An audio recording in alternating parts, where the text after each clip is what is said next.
मुख्यालय में हार्दिक स्वागत है।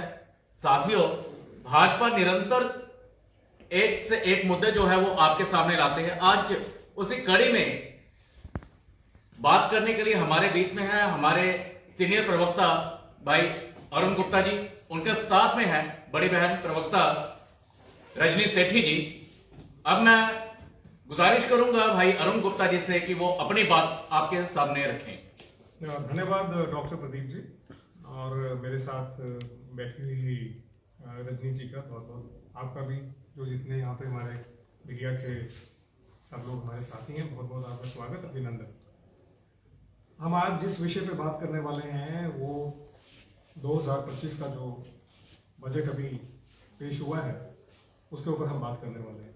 आंकड़े तो आपने 2 दिन से काफ़ी देखे, रोज़ आप देख रहे हैं उनको आंकड़ों को। मैं आंकड़ों की ज़्यादा बात नहीं करूँगा, मैं एक मूल मुद्दे की बात करूँगा कि जो बजट बनाए जाते हैं, बजट बनाने में क्या रचना रहती है सरकार की। सरकार ये बजट जो बनाती है उसके पीछे क्या मूल उद्देश्य क्या रहता है और उस मूल उद्देश्य को अचीव करने के लिए सरकार जो है वो कितनी मेहनत करती है उसको वहाँ तक पहुँचने के लिए।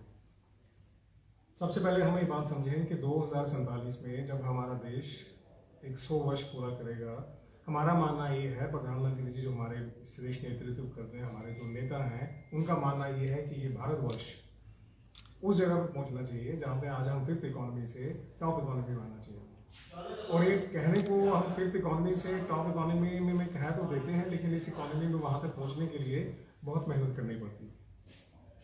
और जब बहुत मेहनत करनी पड़ती है तो उसको एक बड़ा प्रॉपर डिफाइन करना पड़ता है, उसको प्रॉपर एक संशोधित करना पड़ता है, उसको प्रॉपर एक सिस्टम बनाना पड़ता है। और इस सिस्टम के बनाने के लिए सबसे ज़्यादा ज़रूरी ये है कि हमारे जो सिटीजन हैं, हमारे जो नागरिक हैं इस देश के, उनका जीडीपी, उनका स्पेंडिंग पावर, उनका पैसा, डिस्पोजेबल इनकम उनके पास होनी चाहिए। क्योंकि जब तक हमारे जो सिटीजन हैं वो एम्पावर नहीं होंगे इस चीज़ों में, जब तक हमारे सिटीजन के पास जो है वो कंफर्ट जोन नहीं होगा, कंफर्ट, तब तक ये जो हमारा देश है वो हम विकसित नहीं कर सकते। और उस देश को विकसित करने के लिए 2047 तक पहुंचने के लिए हमें आज से ही और कितने 2014 से ही हमने उस पर काम करना शुरू कर दिया है। और 2014 से करते करते आज हम यहाँ तक पहुंचे हैं कि 2014 में हमारा जो इन्वेस्टमेंट का बजट था, जो सरकार खर्चती थी इन्वेस्टमेंट पे, वो सिर्फ 2 लाख करोड़ था। आज हम उसको बढ़ा के 10 लाख करोड़ के ऊपर चले गए हैं। इस 10 साल में 5 गुना ज़्यादा इन्वेस्टमेंट जो है इस कंट्री में होती है। और जब इस कंट्री में इन्वेस्टमेंट होती है, ये इन्वेस्टमेंट जो है ये इंफ्रास्ट्रक्चर पे तो होती है, लेकिन उसके साथ साथ समाज का हर वर्ग, समाज की हर समुदाय, समाज का हर वो हिस्सा वो साथ में ग्रो करता है। और इस ग्रोथ को ही हम जीडीपी के नाम से कहते हैं कि जब तक देश में वो चीज़ें ग्रो नहीं करती, जब तक देश में प्रोडक्शन ग्रो नहीं करती, जब तक देश में कंजम्पशन ग्रो नहीं करती, ये सारी चीज़ें इकट्ठे मिलके जीडीपी बनाती हैं। और हमारा जीडीपी जो है भारतवर्ष का वो हर साल प्रोग्रेस कर रहा है। और उस प्रोग्रेस करने की जो कड़ी है, ये 2025 का जो हमारा बजट आया है, ये उस कड़ी की ही एक काम है जिस पे काम हुआ है। हमारे जो फाइनेंस मिनिस्टर जो थे सीतारमण जी, उन्होंने इस पे काम किया। हमने इस साल के बजट में 4 मेन इंजन लिए हैं जिसके ऊपर हम गति करना चाहते हैं, जिसके ऊपर हम काम करना चाहते हैं। पिछले साल भी हमने कुछ लिए थे, इस साल भी कुछ लेंगे, अगले साल भी कुछ होगा। तभी करके जितने भी हमारे सेगमेंट हैं समाज के, जितने हमारा सिस्टम है, वो एक एक करके एड्रेस होगा। जब एड्रेस होगा तो उसके ऊपर काम होगा तो उस पर ग्रोथ होगी। कृषि क्षेत्र हमारा एक ऐसा है जिसके ऊपर हमारे हर साल फोकस करना है, क्योंकि हमारा बहुत बड़ा एक जो सेगमेंट है वो कृषि क्षेत्र में आता है और वो बहुत से लोग जो हैं इसके साथ जुड़े हैं। और हमारे प्रधानमंत्री जी का मानना ये है, इनको हम अन्नदाता कहते हैं, क्योंकि ये लोग जो हैं वो हमें हमारी जिंदगियां देते हैं। ये लोग जो हैं ये हमें हमारी एक लाइफ की ग्रोथ देते हैं। तो एग्रीकल्चर जो है हमारा एक बहुत इंपॉर्टेंट सेगमेंट है जिसके ऊपर ये बोले हम इस बार बहुत काम कर रहे हैं। उसके बाद हमारा जो एक छोटी इंडस्ट्री है जिसको हम एमएसएमई कहते हैं, ये एक ऐसी इंडस्ट्री है जिसमें बहुत से लोग इन्वॉल्व होते हैं, उनकी एम्प्लॉयमेंट बहुत ज़्यादा जनरेट होती है, उनके बहुत ज़्यादा सिस्टम जनरेट होते हैं। तो एमएसएमई हमारा सेक्टर नंबर 2 है जिसके ऊपर हमारी वर्किंग चल रही है। उसके बाद हमारी जो मेन चलती है वो है इन्वेस्टमेंट, है कि हम जो इस देश में इन्वेस्टमेंट किस किस सेक्टर में करना चाह रहे हैं, और उस सेगमेंट में जब हम इन्वेस्ट करते हैं तो इन्वेस्ट करने के बाद ऐसी कौन सी चीज़ है जिसका बेनिफिट सोसाइटी को। ये एक तीसरा नंबर है। और चौथा नंबर है हमारे एक्सपोर्ट्स क्या है। हम लोग बाहर से चीज़ें तो मंगवाते हैं, लेकिन हम कितने कैपेबल बनते जा रहे हैं अपना सामान बाहर भेजने के लिए, वो हम एक्सपोर्ट के ऊपर फोकस करें। मैं अगर एग्रीकल्चर की मोटी मोटी बात करूं तो हम ये कहना चाहेंगे कि एग्रीकल्चर में हम जो एक प्रधानमंत्री जी की एक योजना है, नई योजना हमने की है, वो प्रधानमंत्री धन धान्य कृषि योजना, जिसमें जो है हमने 1,70,1.7 करोड़ जो किसान हैं वो उसमें शामिल हैं, वो उसमें इन्वॉल्व हैं। और 100 ऐसे डिस्ट्रिक्ट्स हैं पूरे, आपको मालूम है हमारे पूरे कंट्री में 700 कितने प्लस डिस्ट्रिक्ट्स हैं, और उसमें से 100 डिस्ट्रिक्ट्स को जहां एग्रीकल्चर का फोकस कम रहता है या जहां एग्रीकल्चर की ग्रोथ कम है, उसके ऊपर फोकस किया गया है कि उसको हम आगे लेके जाएंगे और उसकी ग्रोथ करेंगे, और उसके लिए जो भी जरूरत होगा उसको डेवलप करने के लिए उसको किया जाएगा, चाहे वो वहाँ का इंफ्रास्ट्रक्चर होगा, चाहे वहाँ पे इरिगेशन फैसिलिटीज होंगी, चाहे वहाँ पे उनको खाद देने की बात होगी, चाहे उनको बीज देने की बात होगी, उनको हाइब्रिड बीज देने की बात, जो भी होगा उसको डेवलप किया जाएगा।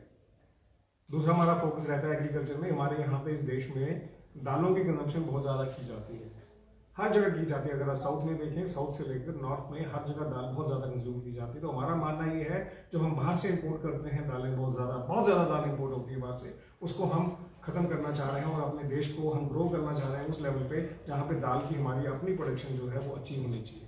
और उसमें हमने 3 दालें जो है उसके ऊपर मेन फोकस हमारा रहा है, तूर है, मसूर है और उड़द है, जिसके ऊपर हम फोकस करना चाहते हैं। और एक किसान क्रेडिट कार्ड है, वो ये किसान क्रेडिट कार्ड जो है ये 5 लाख तक जो है उस क्रेडिट कार्ड से ये किसान को लोन देने की फैसिलिटी दी जा रही है, ताकि वो जो किसान है वो अपने जब उसकी ज़रूरत हो, जब वो करना चाहे तो उसको लोन मिल सके। पहले ये लोन कम था, उसको बढ़ा के 5 लाख कर दिया गया। एग्रीकल्चर के बाद जब मैं एमएसएमई की बात करूं, मीडियम एंड स्मॉल एंटरप्राइज की बात करूं, तो उसमें जो एक लोन दिया जाता था, एक मीडियम इसको एंटरप्राइज को, एक स्मॉल एंटरप्राइज को दिया जाता था, 5 करोड़ का लोन दिया जाता था, उसको बढ़ा के 10 करोड़ रुपए कर दिया गया।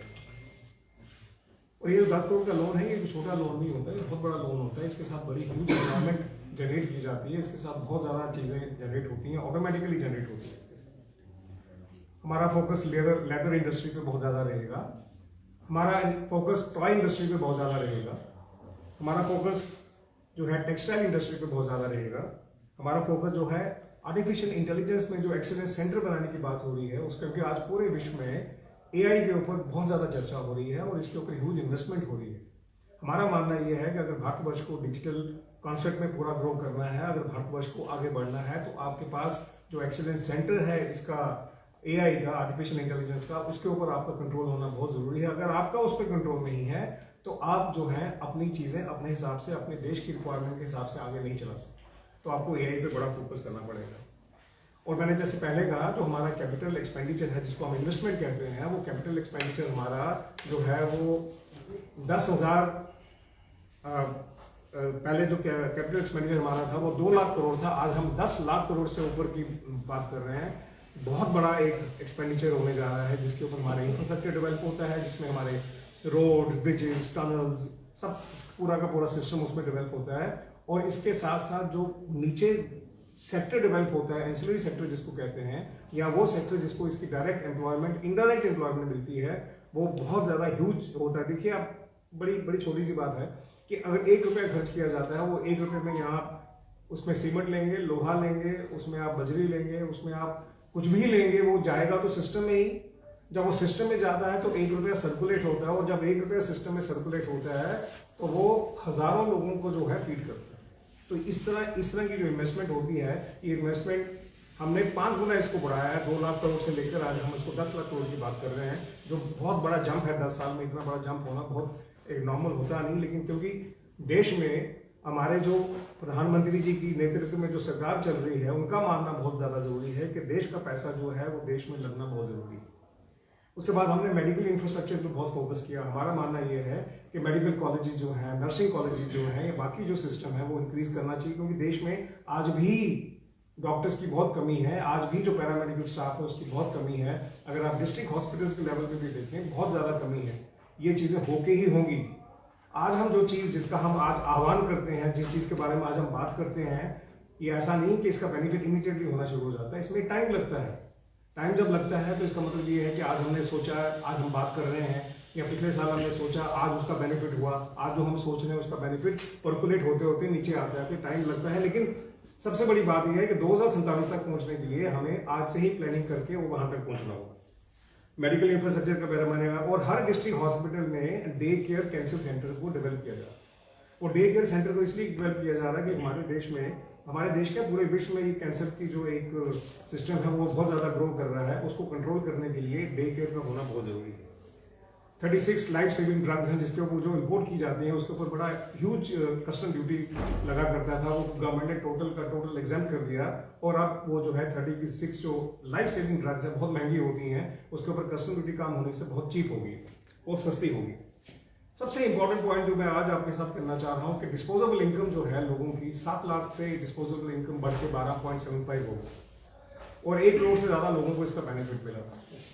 जब इतनी ज़्यादा डिस्पोजेबल इनकम बढ़ जाती है तो वो डिस्पोजेबल इनकम से क्या होता है? डिस्पोजेबल इनकम से आपकी कंजम्पशन बढ़ती है, कंजम्पशन से आपकी प्रोडक्शन बढ़ती है, प्रोडक्शन से आपका ओवरऑल ग्रोथ बढ़ती है। तो इसी तरह इसी कॉन्सेप्ट को जीडीपी कॉन्सेप्ट कहते हैं। इसी तरह जीडीपी बढ़ती है और इसी तरह चीज़ें आगे चलती हैं।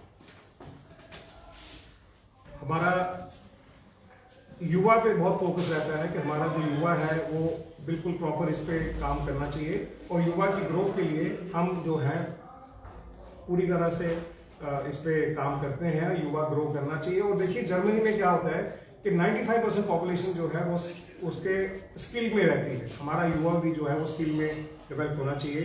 IIT जो है वो 65,000 जो हमारी वहाँ वैकेंसीज थी उसको बढ़ा के 1,35,000 कर दिया गया। न्यूक्लियर एनर्जी की जब हम बात करें तो न्यूक्लियर एनर्जी फर्स्ट टाइम ऐसा हो रहा है, न्यूक्लियर एनर्जी में किसी भी देश में ऐसा बहुत कम हुआ है कि प्राइवेट सेक्टर को इन्वॉल्व करने की बात की जा रही है। और जब आप प्राइवेट सेक्टर को इन्वॉल्व करने की बात करते हैं तो इसके हम न्यूक्लियर एनर्जी से हमारा मानना ये है, उससे हम पावर जनरेशन की जब बात कर रहे हैं तो 100 गीगाबाइट्स की बात कर रहे हैं, जो वॉट की बात कर रहे हैं, जो बहुत बड़ी पावर होती है, उसके ऊपर हम काम करने की कोशिश कर रहे हैं। तो इस तरह एक इनकम टैक्स का नया एक्ट आ रहा है, वो एक्ट अभी पार्लियामेंट में पेश होने वाला है। उस एक्ट से ईज बिल्कुल हो जाएगा, चीज़ें बिल्कुल कंट्रोल होनी शुरू हो जाएंगी। जो लोगों को कुछ कठिनाइयाँ आती हैं वो ठीक होना शुरू हो जाएंगी। वो ओवरऑल हमारा मानना ये है कि जो बजट किया जाता है, बजट एक सिटीजन के ईज के लिए किया जाता है। जो बजट किया जाता है वो सिटीजन की बेसिकली एम्पावर करने के लिए किया जाता है और उस बजट को आगे इम्प्लीमेंट करने के लिए हम सब जो सिटीजन्स हैं या सरकार जो है वो मिलकर काम करती है। तभी हम 2047 का जो विकसित भारत है उसकी हम कल्पना कर सकते हैं। 2047 का जो हमारा एक संकल्प है हम उसकी बात कर सकते हैं। और हमारा मानना ये है कि इसको अचीव करने के लिए हम सबको मिलकर काम करना होगा।